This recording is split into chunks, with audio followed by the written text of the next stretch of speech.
Di dalam Kristus, Bapak Ibu Saudara yang terkasih, kita juga dipilih untuk menjadi anak-anak Allah.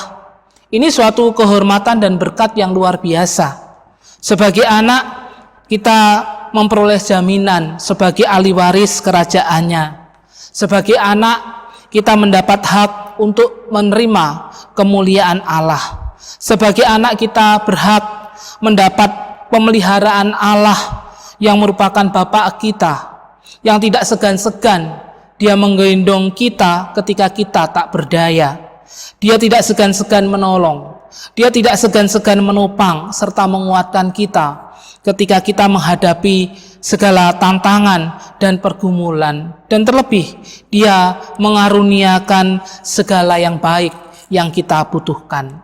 Namun di sisi lain, Bapak Ibu Saudara yang terkasih, sebagai anak kita pun juga dituntut berperilaku layaknya seorang anak yang taat dan hormat kepada bapaknya. Kita harus mendengar nasihatnya, yaitu firman-Nya yang seringkali menguatkan dan meneguhkan kita. Sebagai anak, kita juga harus membanggakan Allah yang merupakan Bapa kita dengan melakukan apa yang baik, apa yang berkenan sesuai dengan kehendak-Nya. Kita harus memuliakan Dia dalam seluruh kehidupan ini.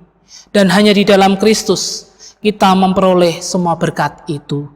Bapak Ibu Saudara yang dikasihi Tuhan Yesus Kristus, melalui apa yang telah Allah kerjakan bagi kita di dalam Kristus dan kuasa Roh Kudus-Nya, patut kita hidup dalam ucapan syukur kepadanya. Karena berkat-berkat rohani yang kita terima tidak dapat dibandingkan dengan apapun juga yang ada di dunia ini. Dan berkat-berkat itu bukan nanti baru kita terima ketika Yesus datang kembali, tapi saat ini sudah dinyatakan kepada kita. Karena keselamatan Allah sudah dan sedang bekerja dalam kehidupan kita yang percaya kepadanya, yaitu melalui bagaimana Allah memilih kita sebelum dunia dijadikan, melalui penebusan Kristus yang juga nyata dalam pemeliharaan hidup setiap hari, dengan mengutus Roh Kudus bekerja di dalam kita dan di antara kita, dan yang akan mengalami puncaknya pada kedatangan Kristus kembali, di mana kemuliaan Allah akan dinyatakan kepada kita secara sempurna.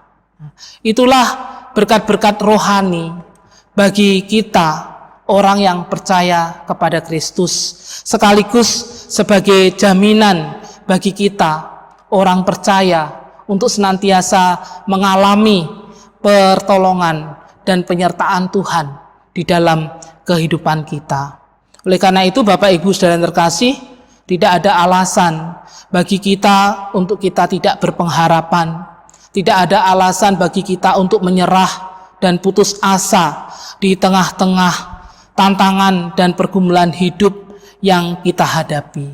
Seperti saat ini, ketika kita menghadapi pandemi COVID-19, jaminan keselamatan yang telah kita terima melalui Tuhan Yesus Kristus seharusnya membuat kita tetap percaya akan kuasa Tuhan dan tetap optimis dalam menjalani kehidupan ini. Sekalipun banyak orang pesimis dan menyerah di tengah-tengah pandemi COVID-19 ini, sekalipun banyak orang yang mengatakan adanya konspirasi-konspirasi di balik virus COVID-19 ini, tapi kita tetap meyakini di atas kuasa apapun, kita tetap percaya ada kuasa Tuhan di balik semuanya itu. Artinya, jika Tuhan izinkan semuanya ini terjadi, pasti Tuhan punya maksud, pasti Tuhan punya tujuan melalui semuanya ini, dan kita percaya bahwa virus COVID-19 ini ada dalam kuasa dan kendali Tuhan sendiri. Dan jika kita lihat virus COVID-19 ini, Bapak Ibu Saudara yang terkasih, bisa dikatakan bahwa virus ini unik. Bahwa virus ini memang cepat menular dan mematikan ya, karena memang belum ditemukan vaksinnya.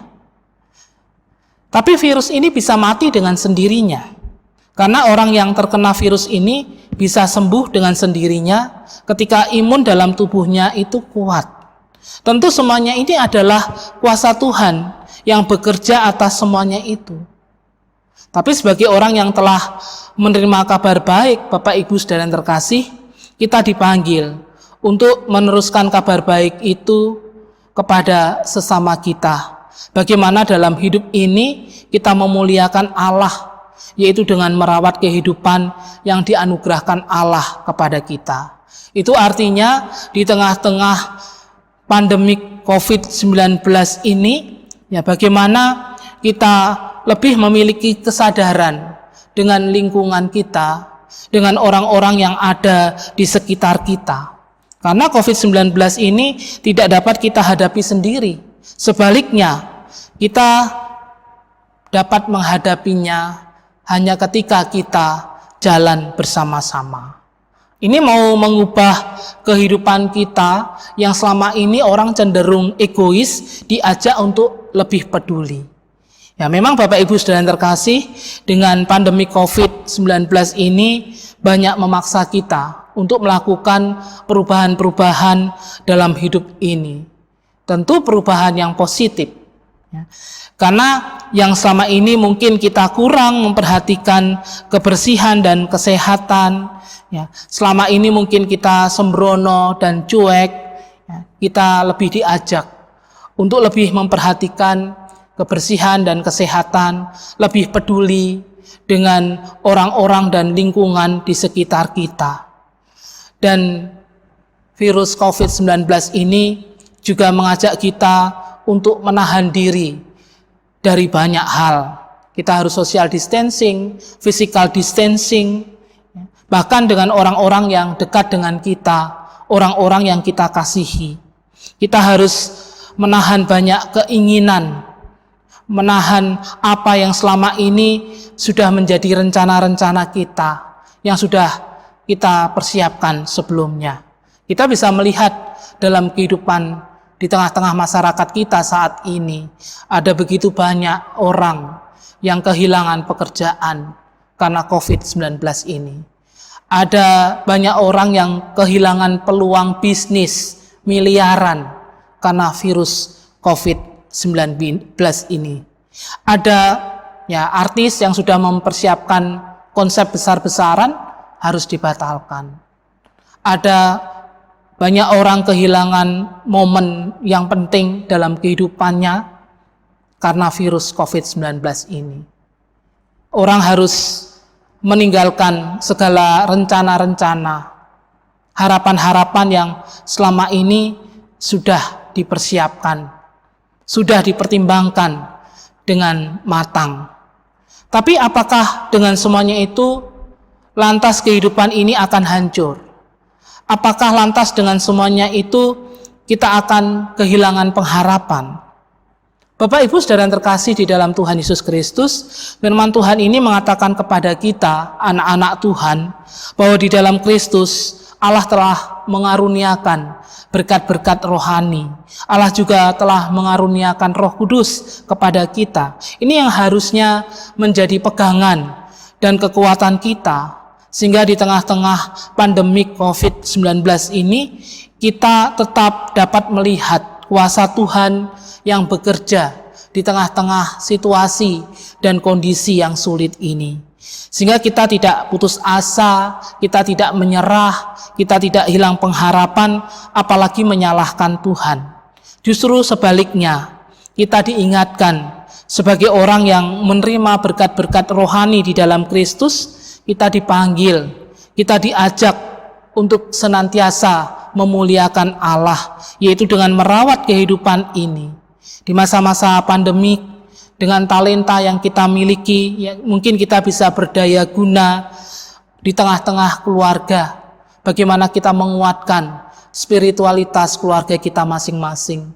Kita menguatkan ekonomi keluarga kita masing-masing. Dengan melakukan banyak hal yang bisa kita lakukan. Dengan demikian kita juga menguatkan hidup bergereja dan juga menguatkan kehidupan masyarakat kita. Bagaimana kita membangun kesadaran untuk lingkungan kita, untuk orang-orang di sekitar kita.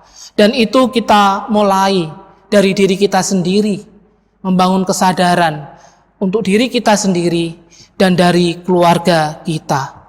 Bagaimana kita juga terlibat aktif dalam memutus mata rantai penyebaran COVID-19 dengan tetap mematuhi protokol-protokol, peraturan-peraturan yang ada, pakai masker, jaga jarak, mengupayakan hal-hal yang baik untuk meningkatkan imun dan kesehatan kita dan keluarga. Dan itu semata-mata bukan untuk keselamatan diri kita sendiri, tetapi juga untuk keselamatan orang lain. Sehingga anugerah kehidupan yang kita terima di dalam Kristus itu menjadi berkat bagi sesama, yaitu bagaimana kita merawat kehidupan ini dengan membangun kasih dan kepedulian bagi lingkungan dan orang-orang di sekitar kita. Tentunya kehidupan yang seperti ini, kehidupan yang memuliakan Tuhan. Tuhan memberkati kita semua dengan firman-Nya. Amin.